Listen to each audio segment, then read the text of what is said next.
didik. Apa itu perkembangan kognitif?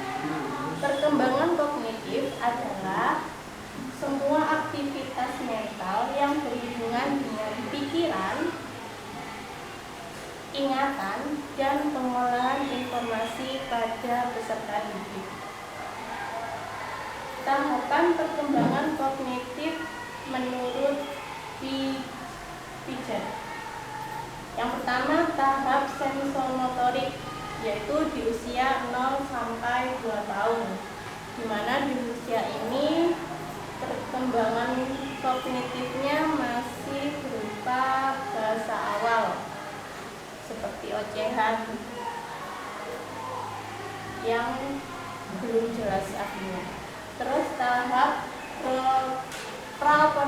praoperasional di usia 2 sampai 4 tahun.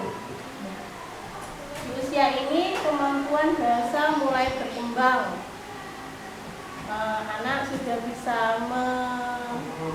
meniru atau mengucapkan 1 sampai 2 kata. Yang ketiga, tahap operasional konkret ada di usia 7 sampai 11 tahun. Di dalam tahapan ini, anak sudah mampu menyusun, menderetkan atau bermain melipat kertas.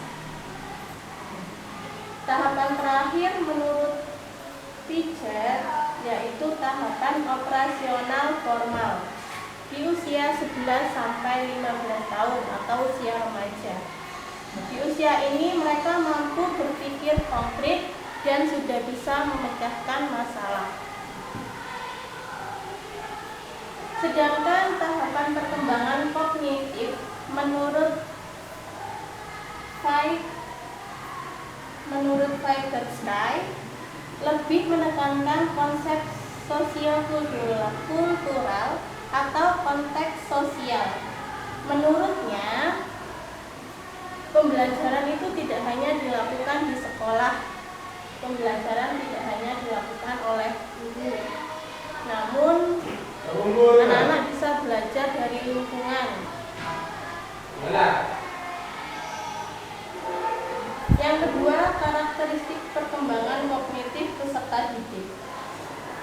Ini meliputi persepsi, di mana proses kognitif ini kompleks untuk menghasilkan suatu gambaran yang unik tentang realitas yang mungkin berbeda dengan realita. Proses persepsi diperoleh melalui 3 tahap, yaitu tahap penerimaan, tahap pengolahan, dan terakhir adalah perubahan stimulus. Karakteristik yang kedua adalah memori. Memori ini dibagi menjadi 3: memori sensoris, memori jangka pendek, dan memori jangka panjang. Memori sensoris berkaitan dengan indrawi atau panca indera yang ada di tubuh manusia untuk menyeleksi informasi yang didapat. Memori jangka pendek ini umumnya bertahan kurang lebih 30 detik. Dan memori jangka panjang biasanya lebih lama, bahkan dapat permanen. Karakteristik perkembangan kognitif peserta didik yang ketiga, atensi atau perhatian untuk merespon dalam sistem kognitif. Aspek atensi meliputi yang pertama, reseptor adjustment atau penyesuaian alat indera terhadap objek perhatiannya. Yang kedua, postural adjustment. Ini berhubungan dengan penyesuaian sikap tubuh terhadap objek perhatiannya. Yang ketiga, muscle tension, yaitu tegangan otot yang berhubungan dengan adanya perhatian yang dia dapat. Yang keempat, central nervous adjustment, penyesuaian saraf pusat terhadap objek perhatian. Yang keempat, increased clearness, maksudnya adalah perhatian semakin jelas objek yang diperhatikan. Atensi dipengaruhi dari faktor internal dan faktor eksternal. Faktor internal meliputi kesiapan merespon, menaruh perhatian dan terhadap objek yang diminati. Sedangkan pengaruh eksternal yaitu pengurangan gerakan dan intensitas. Yang C, komponen keterampilan kognitif dibagi menjadi metakognitif. Metakognitif adalah proses menggugah rasa ingin tahu. Yang kedua, strategi kognitif, kemampuan peserta didik untuk memecahkan masalah.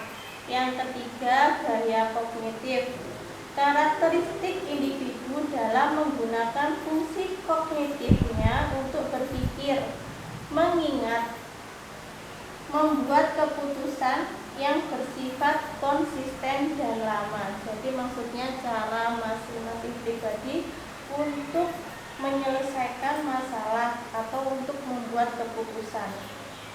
Yang terakhir adalah pemikiran kritis, di mana kemampuan berpikir secara logis, membuat pertimbangan, dan menentukan keputusan yang akan diambil.